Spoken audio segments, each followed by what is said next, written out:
So I know it's overly dramatic, Doug, to say season over, but I think we both agree on this, that you're kind of as good in life as what you kind of inherit. You're right.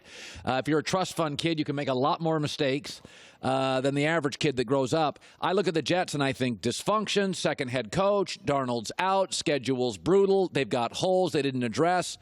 I do think the season's over. Yeah, fired their general manager after the draft and after he signed Le'Veon Bell. What could possibly go wrong there, right? And once again, the Patriots, the Dolphins, the worst team in football, the Jets, you look at the Jets' upcoming schedule. I mean, brutal. Brutal, and how you start generally tends to lead to how you finish.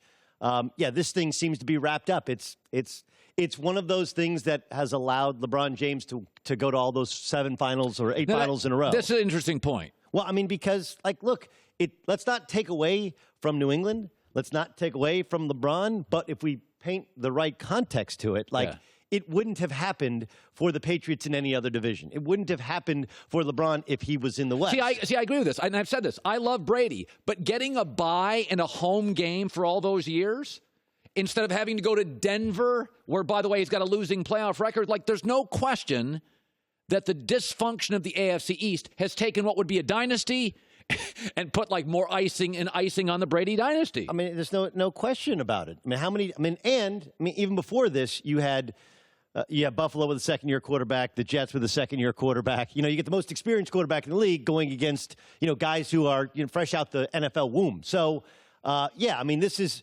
Look, this happens in all sports, though, right? Michigan State basketball. Tom Izzo, it might not have become the powerhouse it became if not for Michigan going on probation. Mateen Cleaves was going to go to Michigan. There's an investigation because of a car accident during his visit. He ends up going to Michigan State. Flintstones national championship. The rest is history. By the way, Pete Carroll dominated the Pac-12. Everybody else in the conference for 4 years until Harbaugh got to Stanford was complete dysfunction. Everybody had the wrong coach. Pete owned recruiting for 4 years. So almost all dynasties. By the way, Saban, LSU, and Tennessee and Florida have been dysfunctional for most of the last 10 years. Right, and it allows the well-run franchises to look even more well-run. Right, it allows them to Oklahoma football in the Big 12.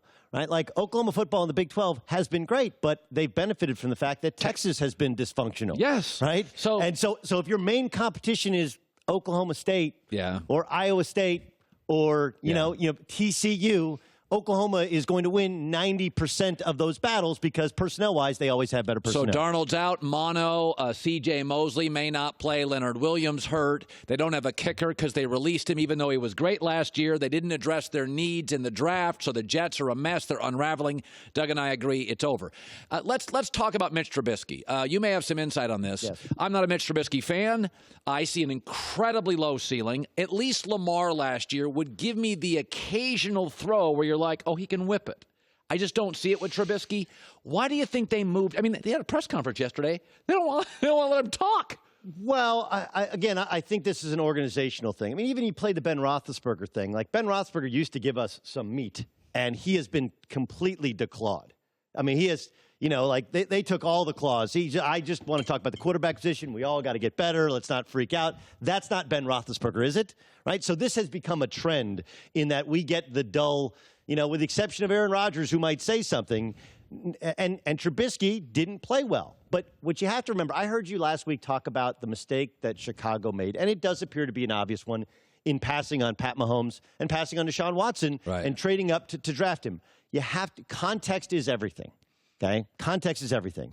So before that draft, they evaluated Pat Mahomes. They believe Pat Mahomes had the highest ceiling in the draft. Most everybody did. But remember, he would have had to play his rookie year and play for John Fox. And he was a guy who was seen as a little undisciplined in life, a lot undisciplined in how he played, need to clean up his footwork. And everyone has said, look at how much he gained from learning behind Alex Smith and and Andy Reid and that entire staff. Think about it. If you put Pat Mahomes on the Bears, he's not Pat Mahomes. He doesn't have the skill set of players around him, and he wouldn't have gotten the year to redshirt to learn how to be a pro. And it's allowed him to potentially be a first-ballot Hall of Famer and maybe the greatest statistical quarterback we've ever seen. What do they like about Trubisky? He's an incredible guy. There's not anyone who doesn't. And remember, he's following Jay Cutler. Who nobody liked. They moved Jay Cutler's locker out of the locker room. This is a true story. He did not dress. His last year with the Bears, he did not dress with the rest of the team. He was that disliked within the culture of that locker room. And Mitch Trubisky comes in, and there's no one I know who's worked with Mitch Trubisky like, dude, I love that dude. I love that dude. And remember, he barely played in college, so they feel like he will continue to improve incrementally. And as much as I agree with you, he has a low ceiling. Did the Bears have a great year last year? Yeah. They didn't have a great finish. They had a great year.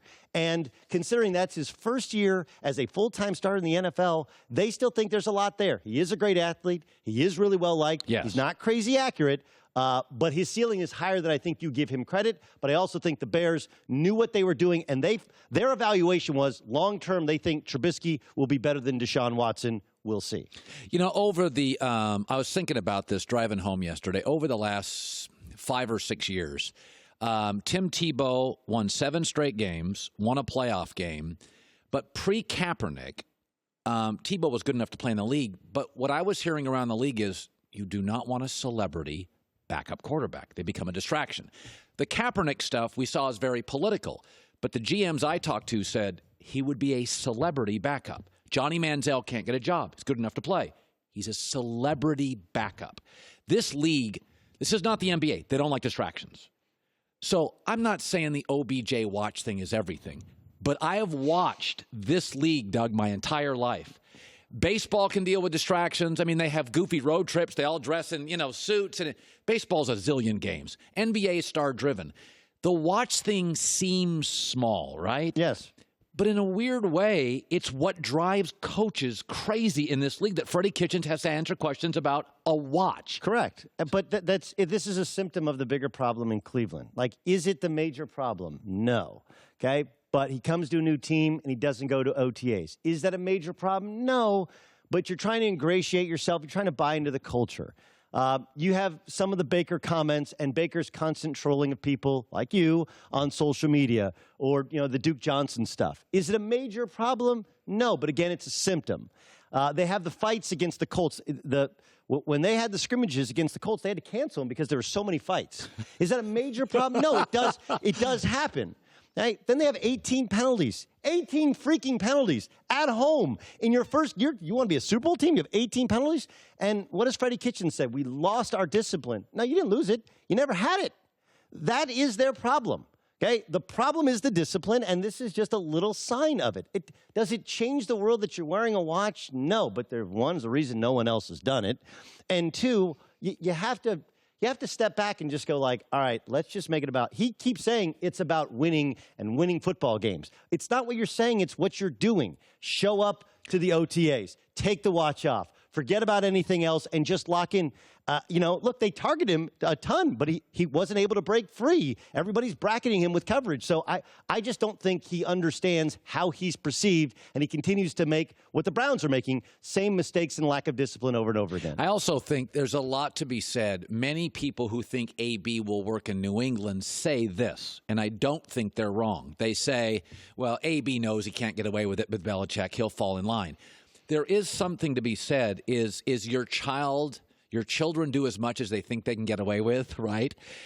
I think OBJ thinks, what's Freddie Kitchens going to do? I can wear a watch. I can do what I want. Like, for him to say, like, you wouldn't do it if Belichick was your coach. Right, you don't fear repercussions. And you would not say after you did it, I'm going to keep wearing it. Like, that's telling me what OBJ thinks of the structure, which is, this is my team. I'm not going to worry about what they say. You guys remember Jurassic Park, the first Jurassic Park? It was very good. Great, right? And they talked about the Raptors. This is when we first found out about Raptors. Yeah. And the zookeeper, if you will, was like they're very smart. They test the fence every day, but they test different parts of the fence every day. Right. That's what NFL players, that's what professional athletes are like. Like, they're going to test you.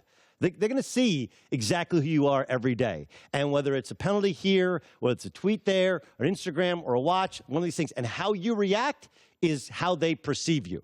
I mean, like, look, these guys, Odell Beckham Jr. is not a dope. Like, he's brilliant. Okay, and to him, it is a social marketing thing. He believes that though the NFL can sell every other part of his jersey, this is a way where he can sell his body. Like this, he knows what he's doing.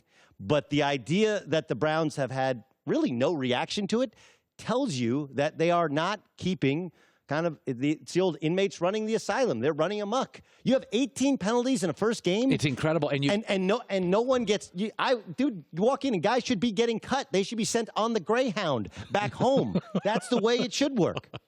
All right, Doug Gottlieb. Hi, everybody. Thanks for watching. Subscribe here to get the latest from the show. Also, be sure to check out more of the best clips from The Herd or go watch a few segments from other shows on FS1.